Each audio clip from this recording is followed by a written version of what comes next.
With your permission, I'll make a statement about the NATO, G7 and Commonwealth summits held in Madrid, Schloss Elmau and Kigali, respectively. In the space of 7 days, I had the opportunity to work alongside more than 80 governments, nearly half the entire membership of the United Nations, and hold bilateral talks with over 25 leaders, ranging from the new presidents of South Korea and Zambia to the prime ministers of Japan and Jamaica, demonstrating the global reach of Britain's diplomacy and the value of our presence at the world's top tables.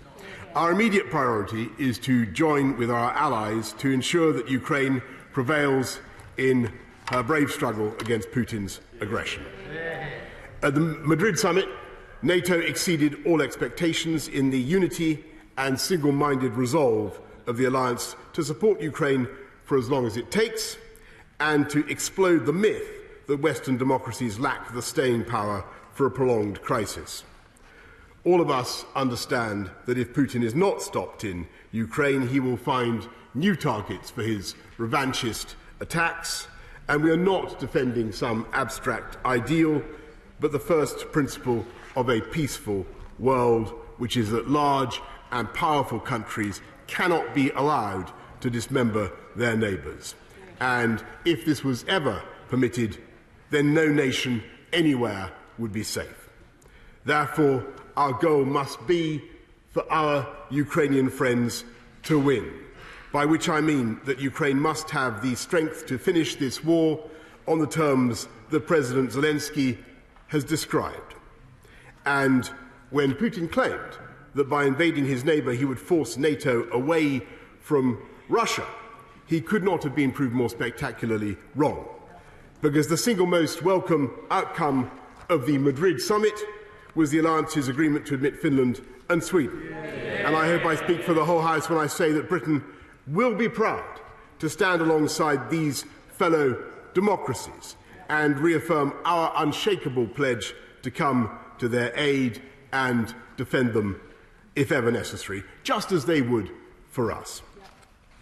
We were glad to smooth their path into NATO by giving both nations the security assurances they needed to apply for membership. And when I met Prime Minister Andersson of Sweden and President Niinistö of Finland last Wednesday, I told them I was certain that NATO would be stronger and safer for their accession. Before Putin's onslaught, both countries had prized their neutrality even through all the crises of the Cold War. And it's a measure of how seriously they take today's threat that opinion in Sweden and Finland has been transformed. And it speaks volumes about Putin's folly that one permanent consequence of his attack on Ukraine will be a doubling of the length of NATO's border with Russia. If anyone needed proof that NATO is purely defensive, the fact that two quintessentially peaceable countries should have chosen to join demonstrates the true nature of our alliance. And now is the time to intensify our help for Ukraine, because Putin's Donbass offensive is slowing down and his overstretched army is suffering heavy casualties.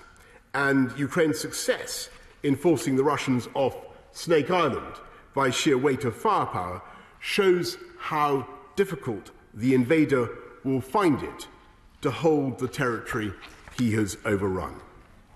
We need to equip our friends now to take advantage of the moment when Putin will have to pause and regroup. So NATO will supply Ukraine with another £1 billion of military aid, including air defences, drones and electronic warfare equipment, bringing our total military, humanitarian and economic support since the 24th of February to nearly £4 billion.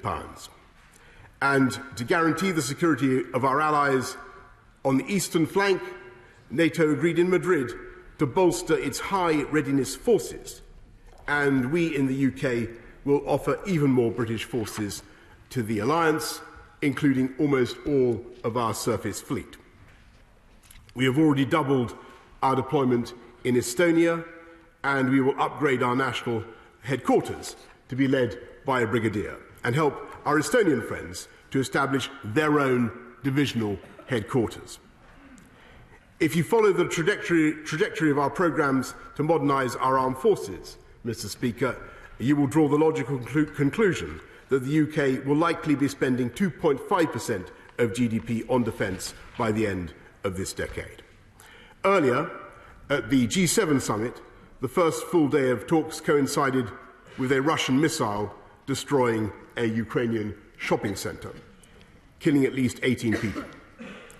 This barbaric attack on an obviously civilian target strengthened the resolve of my fellow leaders to provide Ukraine with more financial, humanitarian, military and diplomatic backing for, and I quote the communiqué again, as long as it takes. Exactly the terms later echoed by NATO. The G7 has pledged nearly $30 billion of financial support for Ukraine this year, and we will tighten our sanctions on Russia, and the UK will join America, Japan and Canada to ban the import of Russian gold, which previously raised more export revenues than anything else except hydrocarbons. The G7 will devise more options for ensuring that nearly 25 million tonnes of grain trapped inside Ukraine by Putin's blockade reaches the countries that rely on these supplies. Just as the world economy was recovering from the pandemic, Putin's war has caused a surge in global food and energy prices, raising the cost of living everywhere, including here at home. The G7 agreed, and I quote, to take immediate action to secure energy supply and reduce price surges, including by exploring additional measures such as price caps. And we will help our partners in the developing world to meet their climate targets and transform millions of lives by constructing new infrastructure according to the highest standards of transparency and environmental protection.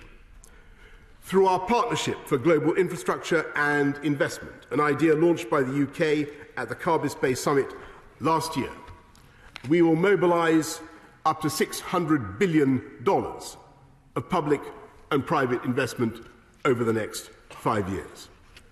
Many beneficiary nations will be members of the Commonwealth, and I was very pleased to attend the summit in Kigali of this unique association of 56 states encompassing a third of humanity. More countries are eager to join, and we were pleased to welcome 2 new members in Gabon and Togo. It's an amazing fact that our familiar legal and administrative systems, combined with the English language, knock 21% off the cost of trade between Commonwealth members. And it's because the Commonwealth unites that advantage with some of the fastest growing markets in the world that we're using the sovereignty that the UK has regained to sign free trade or economic partnership agreements with as many Commonwealth countries as possible. So far, we've done 33, including Australia and New Zealand, and we're aiming for India by Diwali in October. But it's true, Mr. Speaker, that not every member of the Commonwealth sees Putin's aggression as we do, or exactly as we do. And it was vital to have the opportunity to counter the myths and to point out that food prices are rising because Putin has blockaded one of the world's biggest food producers. And if large countries are free to destroy their neighbours, then no Commonwealth member, however distant from Ukraine, would be genuinely secure. The fact that in a week the UK was able to deal on friendly terms with scores of countries in 3 organisations shows the extraordinary diplomatic assets our country possesses. And as we stand up for what is right in Ukraine and advance the values and interests of the British people, I commend this statement to the House.